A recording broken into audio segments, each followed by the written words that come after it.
Retirement benefits 5 లక్షలు, retirement benefits 5 లక్షలు, gratuity అమలు చేయాలి. ఐసిడిఎస్ కు బడ్జెట్, ఐసిడిఎస్ కు బడ్జెట్, సుప్రీం కోర్టు ఇచ్చినటువంటి గ్రాట్యుటీ, సుప్రీం కోర్టు ఇచ్చినటువంటి గ్రాట్యుటీ, గౌరవ వేతనం మాకొద్దు, గౌరవ వేతనం మాకొద్దు, గౌరవ వేతనం మాకొద్దు, గౌరవ వేతనం మాకొద్దు, ఐసిడిఎస్ కు బడ్జెట్, ఐసిడిఎస్ కు గౌరవ వేతనం మాకొద్దు, లీవులు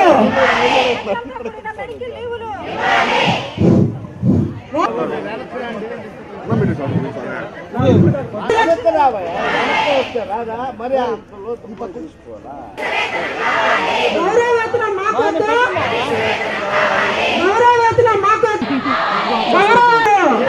గౌరవవేతనం మాకొద్దు, గౌరవవేతనం మాకొద్దు. రిటైర్మెంట్ బెనిఫిట్స్ 5 లక్షలు ఇవ్వాలి, రిటైర్మెంట్ బెనిఫిట్స్ 5 లక్షలు ఇవ్వాలి.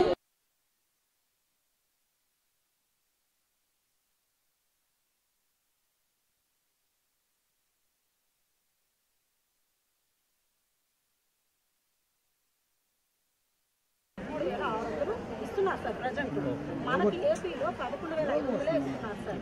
మేము ఆడ 13,600 ఇస్తున్నారు సార్, మనకి 11,500 ఇస్తున్నారు. ఒక రోజు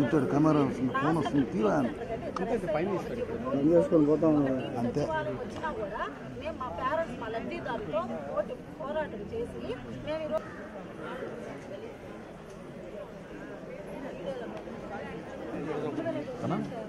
నాకు తెలిసి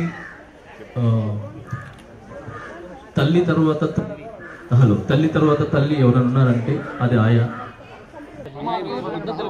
అదే ఓకే, ఎస్ అండి, డెఫినెట్లీ అండి. మెదడు తెలిపాలంటే నేను చెప్పాను కదా, ఇక్కడి నుంచి వచ్చినవాడిని, పూర్వీకుల నుంచి వచ్చినవాడిని.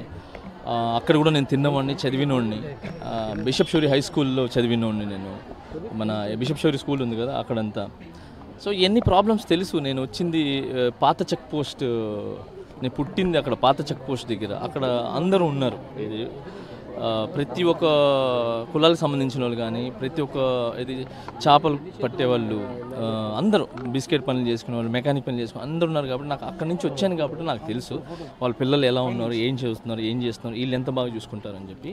సో నాకు కొంచెం బాధ వేసింది ఏంటంటే, ఒక లేడీ అంటే ఒక ఆడపిల్లలు వచ్చి అమ్మలు అక్కలు చెల్లి వచ్చి రోడ్డు మీద చాలా రోజుల నుంచి నిదానం చేస్తున్నా కూడా అది ముందుకు పోకపోవటం అనేది కొంచెం ఇబ్బంది వేసి, సరే నా వల్ల ఏదైనా అవుతుందేమో, నా మాట సహాయం ఏమైనా పనికొస్తుందేమో వాళ్ళకని చెప్పి నేను రావటం జరిగింది. సో నా మద్దతు తెలపడం జరిగింది.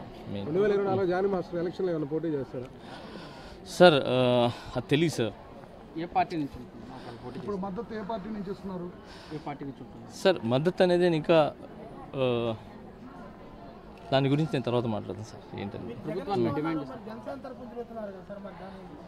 సార్ మీరు మళ్ళీ ఒక మాట మళ్ళీ చెప్తాను, పెట్టుకోండి సార్. రామ్ గోపాల్ వర్మ గారికి పవన్ కళ్యాణ్ గారు అంటే ఎంత ఇష్టం, జానీ మాస్టర్కి జగన్ గారు అంటే ఎంత ఇష్టం.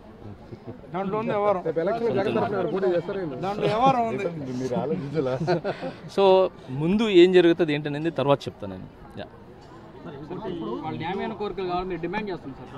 అవును 100% అండి డిమాండ్ చేస్తున్నాను కదండి. వాళ్ళు ఏదైతే డిమాండ్ చేస్తున్నారో అది రైట్, ఏదైతే ఉందో రైట్. నేను మా యూనియన్లోనే ఇంత పెద్ద బాధ్యతలు తీసుకొని ఇంటింటికి తీసుకుని వెళ్ళి వాళ్ళు పిల్లల్ని చూసుకోవడం అనేది చాలా పెద్ద బాధ్యత. అదే ఒక పిల్లని చూసుకోవాలంటే ఎంత కష్టమో తెలుసు.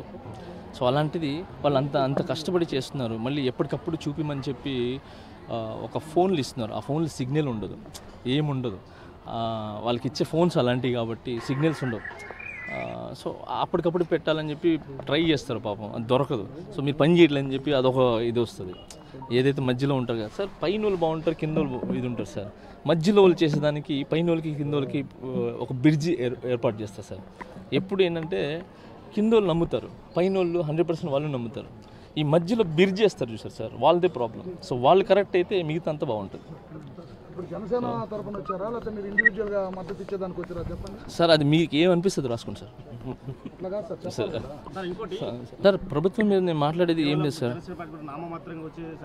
సార్ కళ్ళ ముందు తెలుస్తుంది కదా సార్, ఆరోపణ ఎలా అవుతుంది సార్, వాళ్ళ ప్రాబ్లం తెలుస్తుంది కదా సార్, కళ్ళ ముందు తెలుస్తుంది కదా సార్. సార్ 11,000 అయింది సార్. మొక్కుబడిగానే సంఘీభావం తప్ప తీవ్రమైన ఆందోళన